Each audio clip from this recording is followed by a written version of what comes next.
All right, this is for the slicers out there, right? And it's so common, like a lot of people even hit their iron straight, but they get this guy out and it just still wants to slice, right? So why is it? What can we do to change it?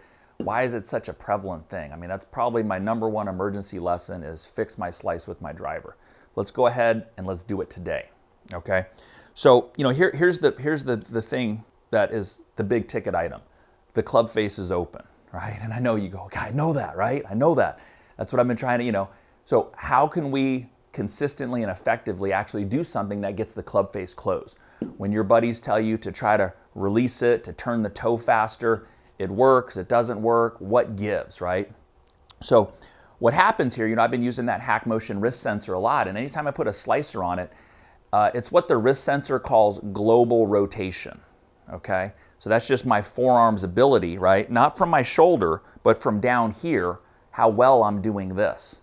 And it's something that's very tough to do with a 45-inch club that's swinging faster than any one of your clubs. So typically, even though it's lighter, right, that's part of why they make it lighter. If this thing had a steel shaft like your irons maybe, this thing would be very, very difficult to bend around the corner like we have to, right? You notice how the club is cornering around my body, and I've got to get the face from looking at you in the camera to looking back that way. And, you know, my club head speed is about 108. And, you know, whatever your club head speed is, plus the length of the shaft, that just makes this heavier and heavier. Like some of the studies, when the club gets down to release with driver, you know, on 100 mile, the club's weighing near like 200 pounds, right? That's about the force that's on your left arm. And when that happens, people can't handle that force, so it starts to go out in their wrist, it starts to go into their elbows, it starts to go into their body. There's a lot of things that happen that are not correct. So what we've actually got to do is we've got to train your arms to be stronger, okay? And if you look at me, I'm not very strong, right? I'm pretty wiry, but my forearms, I don't know if you can get an up close there, right? There's a lot of muscle striations in that forearm that I never worked out once in my life, my forearms. That just comes from golf, okay? And specifically, like if I take something here, and you guys can do this on a table, I'm using this little stool here, and I'm basically just laying my left forearm, my lead arm, on there, okay? And I'm putting it like this. That would kind of simulate halfway down in my downswing. And I'm just slowly working that arm back and forth. That's what you've got to be able to do. And I know at first, like, oh, okay, that's not that hard. Come over and try it. It's not as easy as you think. And you're getting a little taste at what the weight of the club feels like with just a little bit of speed and with the end of it being so far away from where the fulcrum is, right, which is my lead arm at this point. Okay, it feels very different. And I'm not even doing this fast. This is probably going, you know, 20 miles an hour compared to 100 and something. So right away, I start to feel the muscles that I'm using. And basically, this is what science would call supination, right? I'm moving in this direction. That's the direction we're moving in the through swing.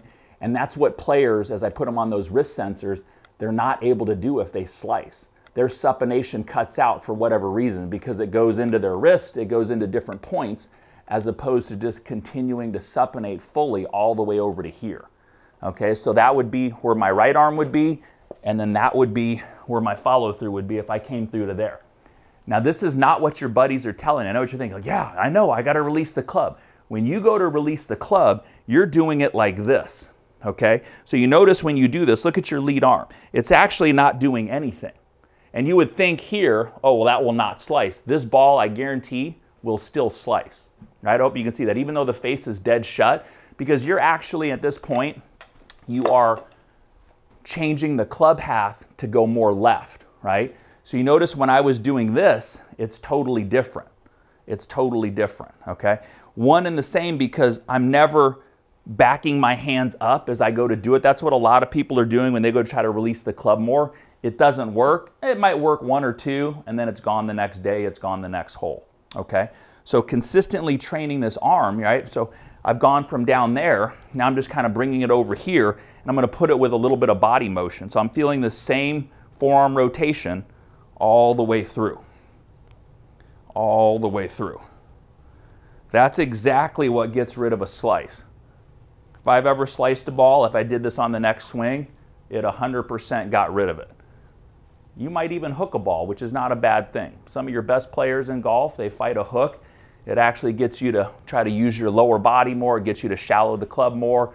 It gets you to do a lot of good things. So even if you did this for a bit and you started hooking it, not the end of the world. All the while here, I'm getting a huge workout in my forearms, right? There's stories about Tiger Woods when his, Earl, his dad, when he was younger, every day Earl would read the newspaper, the LA Times, and he'd throw it in front of Tiger and he would crumple up each paper individually just to develop that forearm strength. So it's very important. Golfers in general, we don't need to be like buff bodybuilders, but what goes on down here is supremely important because this is what's actually closing the face and squaring it up. So you being able to do this, not just in this fashion, this is part of it, right? This is called kind of a screwdriver move. Okay, the face close. You've got to be able to do this around your body at speed, right? And, consistently. So once you do that a few times, you put two hands on and you kind of feel that same thing happening.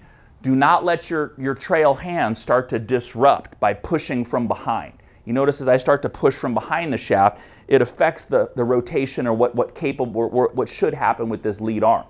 You've got to still be able to mimic this movement. I put my trail hand on, I could do it with both.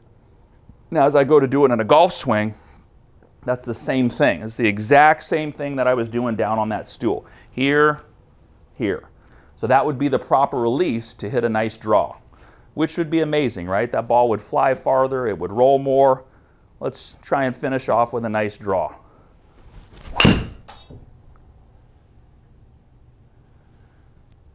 Okay, nice little draw up the right side. My club path was 2 degrees right. The face was slightly closed to the path. I hit it pretty solid, so not bad. But trust me, work this muscle, work that drill just a bit, take it out to the golf course, and you'll no longer be slicing the ball just because you're not exactly in tune with what this lead arm needs to do. I hope that helps, and I'll see you next video. Thanks for watching. After thousands of student lessons, I've discovered that the single weakest link in your golf swing is your brain.